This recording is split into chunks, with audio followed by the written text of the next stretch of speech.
ब्राह्मण में गरीब नहीं आते हैं। मैं भी जात का ब्राह्मण हूँ, मेरे पास इलाज करवाने भर पैसे नहीं, शरीर जला हुआ है। क्या ब्राह्मण में गरीब नहीं है?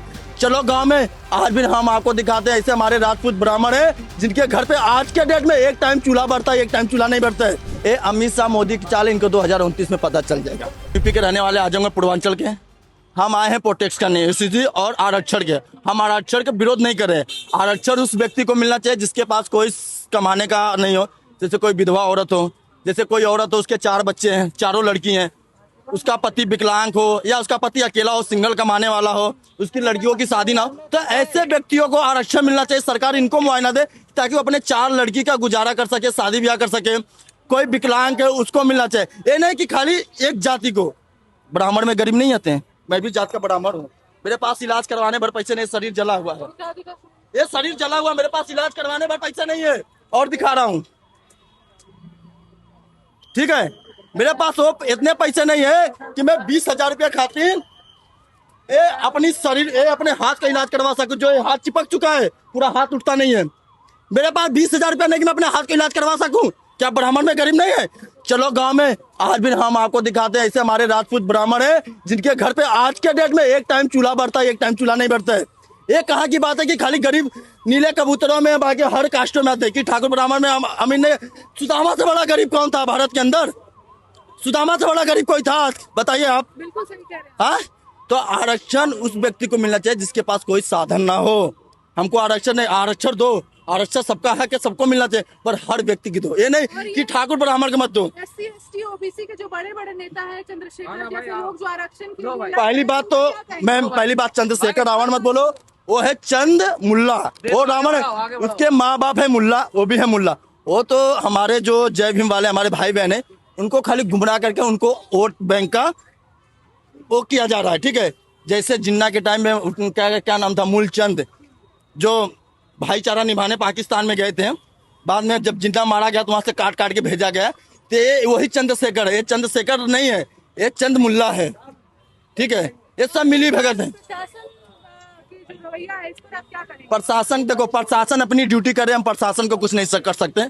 प्रशासन अपनी ड्यूटी करे, प्रशासन हमको पकड़ के ले जा रही है, प्रशासन हमको कोई लठ नहीं मार रही है, प्रशासन अपनी ड्यूटी कर रही है। देखो प्रशासन का क्या है, वो बेचारी नौकरी कर रही है, 15,000 20,000 की नौकरी कर रही है, वो भी अपने बाल बच्चे को जियाने के लिए नौकरी। हम देखो कोकरोच नहीं कि हम प्रशासन को गाली देंगे, इनकी माँ बहन को इनको मारेंगे दौड़ा के, हम ऐसा काम नहीं किए।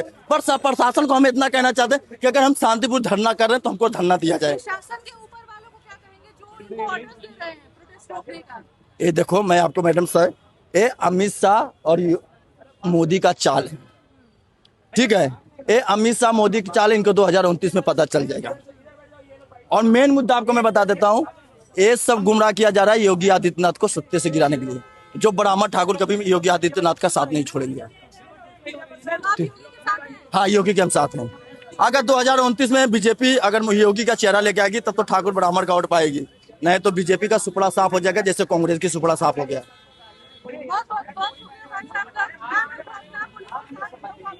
और ऐसे ही प्रोटेस्ट में अभी आप सुन रहे थे, ये हमारे पीछे जो बस दिख रही है, आइए और सुनवाते हैं कि क्या कह रहे हैं। हम लोग पढ़ने वाले लोग हैं। अगर हम लोग लोकतंत्र में, अगर डेमोक्रेटिक कंट्री है तो हम बदतमीजी तो कर नहीं रहे हैं। हम तो अपनी बातें रख रहे हैं, तो एटलीस्ट सर हमको बात तो करने दीजिए। इस तरीके से देख रहे हैं लोगों को डिटेन कर दे रहे हैं आप। अरे आप भाई यहाँ से हमको ले जाएंगे, भाई हम अपराधी तो हैं नहीं, पढ़ने वाले लड़के हैं हम लोग, गांव घर किसान के बच्चे हैं, यहाँ पे आए हैं अपनी बात करने। या क्या आप ज्यादा से ज्यादा सर हमारा क्या कर लेंगे? मैं किसान पुत्र हूँ, मेरे पास खोने के लिए कुछ नहीं है सर। मेरे पास खोने के लिए, मैं खुल के कह रहा हूँ, मेरे पास खोने के लिए कुछ नहीं है। मेरे पिताजी अगर किसानी ना करे, मेरा घर ना चले।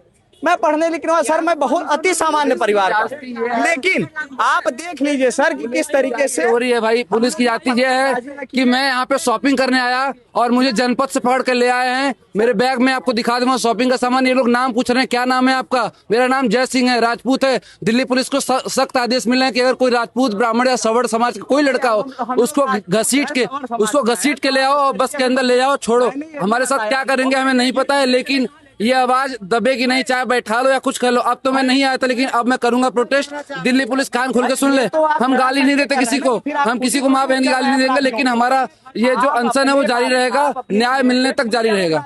देखिए फिर हम कह रहे हैं, हम सरकार के विरोधी नहीं हैं, ना हम प्रशासन के विरोधी हैं। लेकिन एटलीस्ट भाई if we are living in a democratic country we have the rights to express our feelings, express our emotions. ये तो आर्टिकल संविधान भी कहता है। संविधान के रचयिता कौन? अगर आप कहते हैं बाबा साहब, तो बाबा साहब, अगर बाबा साहब की तो बात मान रहे हैं भाई हम, तब इसके लिए कौन बात करेगा? इसके लिए तो कोई बोलने ही वाला नहीं है।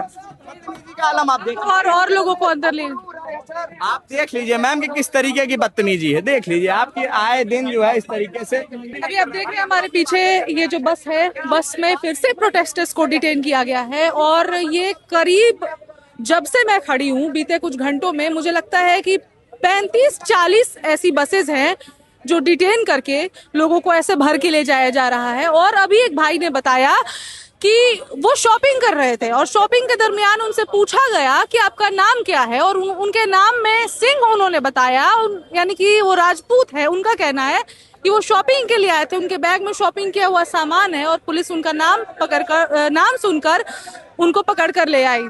अगर ऐसा हो रहा है तो ये बिल्कुल भी सही नहीं हो रहा है, क्योंकि आप, ये कनॉट प्लेस है, ये दिल्ली है, देश की राजधानी, यहाँ दिल में हम खड़े हैं। यहाँ पर तमाम तरीके के खाने पीने के संसाधन हैं, शॉपिंग मॉल्स हैं, मार्केट प्लेसेस हैं। तो क्या यहाँ पर कोई घूम भी नहीं सकता है? क्योंकि प्रोटेस्टर्स को तो बैरिकेड्स के अंदर आने नहीं दिया जा रहा है। फिर इन लोगों के साथ इतनी जाति क्यों की जा रही है?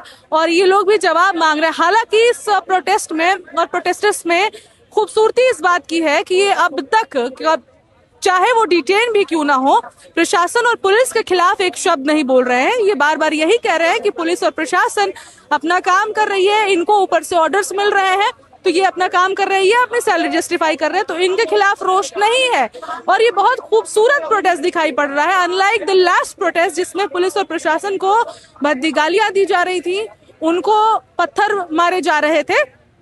तो प्रोटेस्टर्स प्रशासन से नाराज वैसे नहीं दिखाई दे रहे हैं, लेकिन हाँ सरकार से नाराज दिखाई दे रहे हैं और सरकार पर सवाल उठा रहे हैं, सरकार से सवाल पूछ भी रहे हैं। और यही है स्थिति। अभी हम हैं जनपद, जो ये लेन है संसद मार्ग आगे से आता है और जंतर मंतर का प्रोटेस्ट साइड यही हमारे आगे है, कुछ 200 मीटर की दूरी पर। और ये कनॉट प्लेस का इनर सर्कल का सेकंड सर्कल है। और ये अभी एक और डिटेन बस है। मैं हूं ऋचा और आप देख रहे हैं one India Hindi.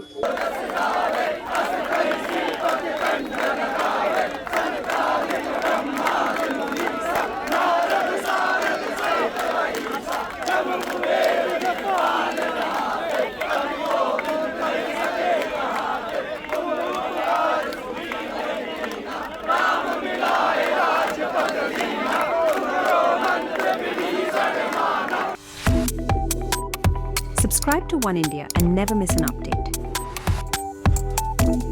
Download the One India app now.